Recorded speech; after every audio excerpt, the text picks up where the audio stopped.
Les mains d'Artémise, conte fantastique de Léopold Simons. Je voudrais raconter cette histoire de la façon la plus simple, en situant les faits tels qu'ils se sont déroulés et en évitant toute littérature, c'est-à-dire en écartant les détails qui pourraient avoir une intention mystérieuse. Je me rends compte que ça n'est pas facile, car il s'agit d'une histoire de fantôme. Et encore, s'il était question d'un fantôme tout entier, ce serait assez naturel, quoique peu courant. Mais quand il s'agit d'une partie de fantôme, ça devient plutôt surnaturel. Alors, expliquer ça naturellement, enfin. Quand on demandait à Cyril où se situait son fameux château, il répondait, dans son paternel patois de Lille, « Forêt de Nèfles, à gauche de la route, qui va de Vieux-Berquin à le Motobois. » C'était tout ce qu'il savait. 10 fois il était retourné avec sa femme dans cette région et jamais il n'avait retrouvé leur château. Il y avait bien la superbe propriété du baron de Lagrange dans son parc et ses pièces d'eau. Ce n'était pas celui-là. Et le plus curieux, c'est que personne ne pouvait les renseigner. On n'en connaissait pas d'autres dans les environs de château. « Et pourtant on n'est pas des banques, » disait Cyril. « Si encore j'avais été tout seul, mais Florence est avec mi. » 100 fois, l'un et l'autre, indépendamment, avaient raconté l'histoire sans y changer un iota, ni se contredire. À croire vraiment que le château en question était sorti de la nuit, de la tempête ou d'un cauchemar. Mais d'un cauchemar qu'ils auraient fait à deux, en même temps. C'était troublant. On était au début de mars. Il faisait une tempête. Elle va être un plateau de cinéma, disait Cyril. Tant il est vrai que l'on ne connaît de ces fureurs de la nature que les métaphores que nous donnent les films. Une vraie tourmente artistique, avec des bourrasques désordonnées, des stries brillantes, griffant l'obscurité dans des obliques différentes, comme si, vraiment, il y avait eu des ventilateurs et des projecteurs à puissance et à vitesse variable. Même le vent, qui paraissait être sonorisé avec des stridences, des cris, des gémissements, enfin, des artifices de cinéma, quoi. On aura même dit des faux que ça faisait comme de la musique. Ce n'était pas rassurant, car rien n'est plus inquiétant que des choses naturelles qui n'en ont pas l'air. Cyril et Florence étaient terriblement effrayés. De plus, il y avait l'heure qui était anormale. On ne se promène pas en forêt au milieu de la nuit, mais ce n'était qu'une affaire d'impression, car les arbres et les éléments, même déchaînés, ne se soucient pas de l'heure qu'il est. Il n'y a que l'homme qui s'en inquiète, avec son fond de tradition, de légende, et aussi qu'il a une montre. On n'était pas loin de minuit. Cela faisait bientôt 2 heures que la camionnette était tombée en panne, sèche. Pourquoi avait-il pris le chemin qui tournait à gauche dans le bois pour trouver de l'essence? Pourquoi, à la réflexion, ne l'aurait-il pas pris? Tout de suite, il s'était rendu compte qu'il se fourvoyait parmi les broussailles. Ils avaient vite fait demi-tour, mais pour s'enfoncer dans l'ombre et l'inconnu, comme toujours en pareil cas, et dans ces sortes de contes. Là-dessus, le vent et la pluie s'étaient mis de la partie. La femme, paraît-il, n'a pas le sens de l'orientation. Il y a bien des hommes qui sont féminins en cela.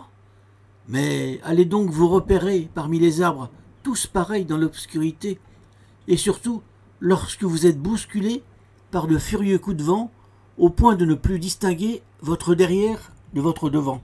Il y avait bientôt 2 heures que cela durait. La tempête s'était amplifiée. Ce n'était plus de l'essence que l'on cherchait, mais un abri, quel qu'il fût, naturel ou non. Une grotte, une hutte, pourvu qu'il y fît sec. Signe d'un complet affolement, Florence avait perdu jusqu'au besoin de récriminer, ce qui laissait Cyril tout pantois de n'avoir rien à répondre. Soudain, en contournant un gros sapin, dont la pagode de feuillage les protégeait tant soit peu, Florence poussa un cri. « Là, de lumière !» C'était plutôt un reflet mouvant, sans doute, dans une fenêtre, car cette lueur était encadrée de noir. Ils se précipitèrent vers cet espoir, et furent surpris de se trouver tout contre. À croire que cette baie était taillée dans la forêt elle-même. La végétation s'arrêtait au pied du mur. La fenêtre était trop haut placée pour pouvoir y jeter un regard. Un peu plus à droite, une raie de lumière indiquait une ouverture. C'était une porte que précédaient quelques marches de pierre. Cyril les gravit et, en tâtonnant, sentit un heurtoir. « J'bec !» fit-il à Florence. « Chat, et dépêche-te !» Ils sursautèrent sous la violence, non pas du petit coup de marteau, mais de la résonance qu'il déclencha à l'intérieur, comme dans une cathédrale. Trempés, transis, ils attendirent avec une certaine appréhension. Ce ne fut pas long. Un Judas s'ouvrit. Une voix chevrotante demanda « Qu'est-ce que c'est ? On s'est perdu dans le bois, et il fait un temps !» Le petit volet se referma, et après quelques minutes qui parurent bien longues, la porte s'ouvrit avec un gémissement lugubre. Ils entrèrent dans une pénombre à peine plus claire que la nuit. Ils devinèrent plus qu'ils ne virent un petit vieux qui referma derrière eux. « Faites excuse de vous déranger si tard, » dit Cyril. L'autre ne répondit pas. Du geste, il les invita à le suivre. Ce qu'ils firent, au long d'un couloir à peine éclairé par une énorme lanterne en fer forgé, hors de proportion avec la lueur qu'elle laissait filtrer. Tout était contraste cette nuit-là. Le vieux ouvrit une porte qui se trouvait au fond, et les pria, toujours du geste, de la franchir. Ils se trouvaient dans une grande salle où ils ne virent tout d'abord que le feu de bois qui dansait dans une haute cheminée. Devant elle, un fauteuil monumental leur tournait le dos. De là, derrière, une voix grave sortit. « J'ai dit que j'éviterais les arguments quelque peu effrayants. Je m'en voudrais donc de qualifier cette voix de caverneuse ou de sépulcrale. Mais, à la vérité, cette voix semblait d'outre-tombe. « Chrysostome va vous débarrasser. »« On ne voudra pas vous déranger, monsieur, » fit Cyril. « On va tout mouiller, » ajouta Florence, qui sait les désagréments du nettoyage. « Et approchez-vous du feu, » poursuivit la voix. Avec soulagement, ils enlevèrent leurs manteaux détrempés, que le vieux valet reçut à bras tendus. Et ils s'avancèrent. La voix formidable, au sens propre du terme, l'était d'autant plus qu'elle sortait d'un tout petit vieillard enfoncé dans son fauteuil jusqu'aux accoudoirs. On ne lui voyait que la tête, sortant d'une sorte de pèlerine de fourrure, une tête aux faciès d'ivoire, auréolée de poils blancs hirsutes. Ce n'était pourtant pas la salle qui amplifiait la voix. Cyril s'en rendit compte, car la sienne parut fluette quand il dit « On vous remercie, monsieur, et on s'excuse de vous déranger aussi tard. »« L'hospitalité est un devoir sacré, » tonitruant la voix de Stentor. « Votre visite est une aubaine pour le vieux solitaire que je suis. » Florence, pour dire quelque chose, constata. « C'est vrai que je ne dois pas être fort passager par ici. Il y a des lustres que je n'ai vu âme qui vive s'installer devant mes chenets. « Assoyez-vous, Chrysostome, » hurla-t-il sans effort apparent. « Apportez-nous ma vieille fine. » Ils s'étaient assis sur une sorte de banquette face à leur hôte. « Faut pas vous mettre un frais pour nous, hein ?» protesta Cyril. Le vieux valet, silencieux comme une ombre, apporta des verres et la bouteille sur un plateau. « Vous vivez tout seul ici ?» demanda Florence, qui connaît les règles de la bienséance et qui sait qu'on ne doit pas laisser tomber une conversation. « Avec cet ours de Chrysostome, mon dernier valet. »« Vous devez pas rigoler tous les jours ?» compatit Cyril. « Il y a 43 ans qu'on a Paris, Céan. »« Chez un vœu ? » ?»« En quelque sorte. » Chrysostome avait empli les verres, il présenta le plateau. « Madame, monsieur, » dit le maître, « voulez-vous me faire plaisir ? Nous allons lever nos verres en hommage à Artémise. Elle y sera très sensible et peut-être vous en remerciera-t-elle. » Il se redressa dans son fauteuil, ce qui ne l'agrandit guère, et ses hôtes se levèrent avec une certaine solennité. « Ma chère Artémise, à ta chère santé !» Ils burent avec une gravité que Florence troubla par une toux qu'elle aggrava en voulant s'excuser. « Chez du raide !» Le vieillard les remercia d'une inclinaison de tête. Puis, sur un timbre soudainement plus doux, il expliqua. « Artémise est ma femme bien-aimée. »« Ah, elle n'est pas avec vous ?»« Si. Et alors, vous n'êtes pas tout seul ? Elle est enterrée dans la chapelle. » Cyril tout sauta de surprise et crut bon, pour exprimer sa sympathie, de murmurer « C'est triste, mais dans le fond c'est pratique. Je veux dire que c'est mieux que si elle était au cimetière. » Un ange passa, qui permit d'entendre une rafale de vent. Un volet claqua quelque part. « Mais vous dites qu'elle nous remerciera ?» ?»« J'ai dit peut-être. Mais si qu'elle est décédée, mon âme est toujours là, qui vaque autour de nous. » L'ange qui venait de passer reboussa chemin et revint sur ses pas. Florence regarda Cyril avec inquiétude. Le rôde continua. « Je ne crois pas aux revenants, ni aux réincarnations. Je ne suis pas thaumaturge. Les morts sont bien morts. »« Ben tiens, » respira Cyril. « Mais jamais complètement. Il nous laisse toujours quelque chose de... Celui-ci sera sa voix, celle-ci son regard, son rire, son parfum même. » Florence se sentait mal à l'aise devant le tour que prenait la conversation. Avec un air d'excuse polie, elle souffla à son mari. « Il doit faire tard. On va plus les faire longues, hein, Cyril ?» Le vieux continuait. « Ce souvenir, cette réticence à l'oubli se manifeste souvent durant des siècles. Tenez, un de mes ancêtres aimait à se promener en sabot dans le château. Eh bien, il continue de temps en temps. » Et on entendit distinctement un claquement de sabots qui s'éloignait sur rien. On aurait pu dire si c'était au-dessus, au-dessous, ça claquait dans l'air.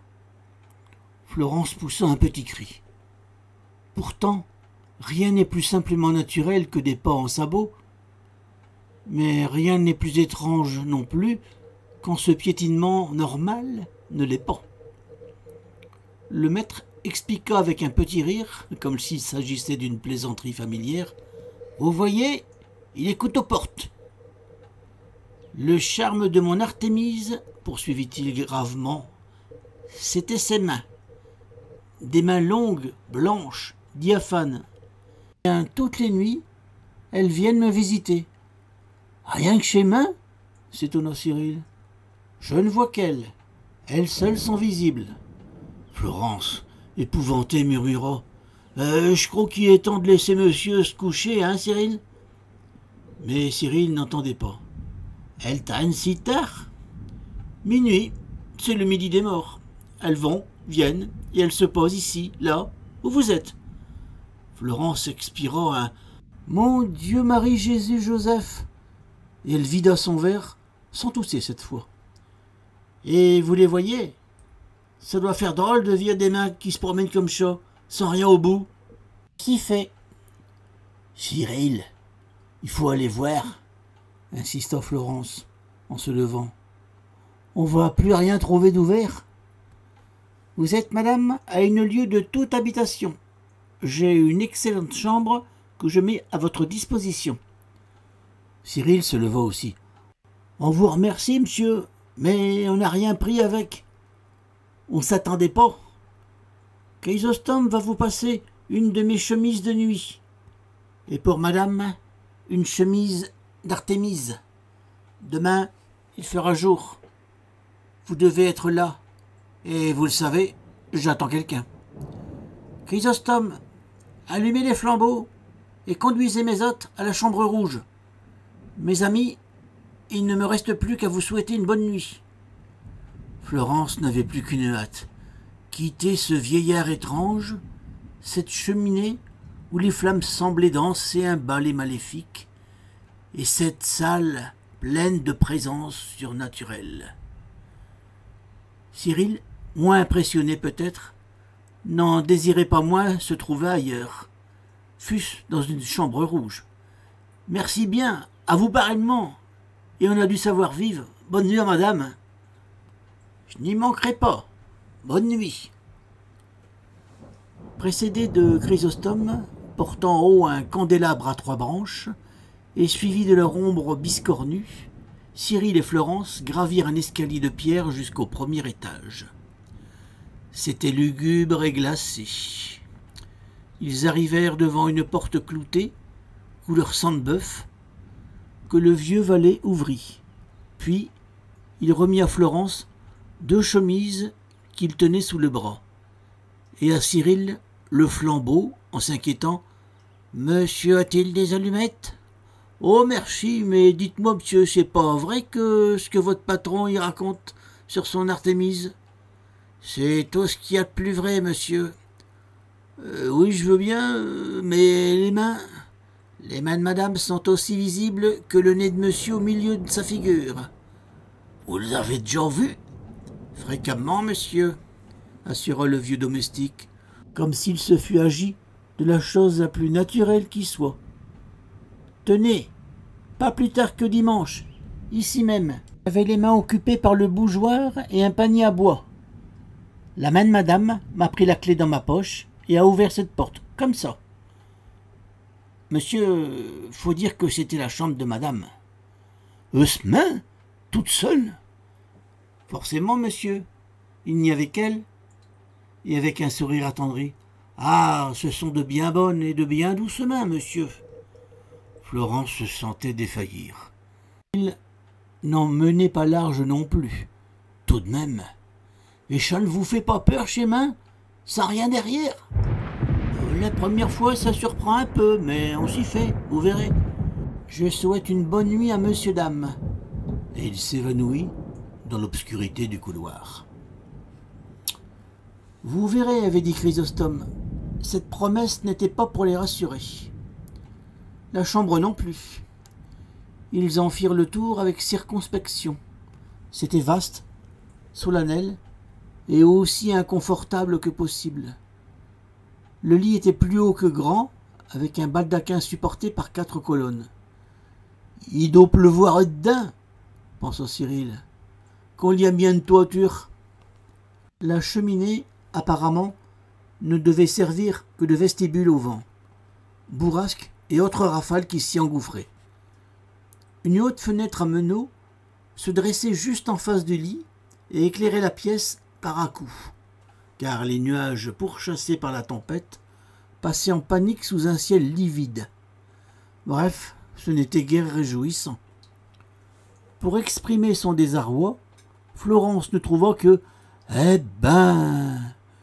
Il y avait dans ce « eh ben » tant de consternation que Cyril ne trouva en guise d'acquiescement qu'un « ouais » tout aussi morfondu.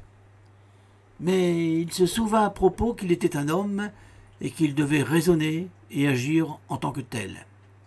Et qui est chez des banques, chez comme ces histoires de mains. Non mais t'as vaut des mains voltiger en l'air comme des ogios. Ils auront de quoi qu'air, red mort. Ouais, mais t'as pas chaud à craindre, va. On va se coucher, mais je me déshabille pas.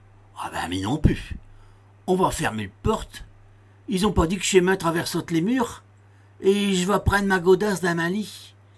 Et si les mains d'Artémise ou de n'importe qui s'amènent, ah mon Dieu, si elle d'autote, des mains, j'en ai pas d'oreilles. Je leur colle un coup de pompe qui leur fera les dos blancs. Chez chat, Cyril, ferme le porte, il y a un verrou. Mais je vais défermer bas, ils sont tout pichons. Mais aussi. Si, côte à côte sur le lit, moelleux comme une pierre d'évier, ils se déchaussèrent. Dans l'hypothétique espoir de les retrouver secs, elle glissa ses bas sous le traversin, lui mit son godillot sans vergogne pour la blancheur des draps. Puis ils s'insinuèrent, tout habillés, sous les couvertures, en réveillant des bruits sans doute endormis depuis fort longtemps au creux du sommier. « Bon, il fait froid !» grelotta Florence. « J'ai mes pieds comme des glaces. »« Bah étonnant. Vête, les couvertures, elles vont pas jusqu'au bout du lit. »« Chat de voette. »« Cul de jatte. »« Qui chat ? » ?»« Ben Artémis, tiens. »« Pique Saint-Plume, y a qu'à te ramocheler. » Ils restèrent un moment à écouter le vent se débattre dans la cheminée. « Qu'est-ce que je fais ? Je souffle les candelles ? » ?»« Je vais pas être tranquille dans le noir. »« Te fais pas de bile. J'ai ma 46 à côté de ma. Bon, alors souffle. » Il éteignit les bougies. La grande fenêtre, du coup, sembla s'éclairer. « Vête, y a pas de feuillet au cassis. On voit aussi clair. Un diro qui pleut plus. On va tâcher de dormir un petit peu. Mais je vois rien de mieux à faire. Bonne nuit la grosse. Et rêve pas aux mains d'Artémis. » Ce disant, il frôla du doigt l'oreille de sa femme. « Ouais, mais laisse je le tienne tranquille. » Il rit silencieusement, elle le sentit. « Qu'est-ce que t'as à rire ? Te vois comme une main qui vient mouquer ta nez pendant que tu dors.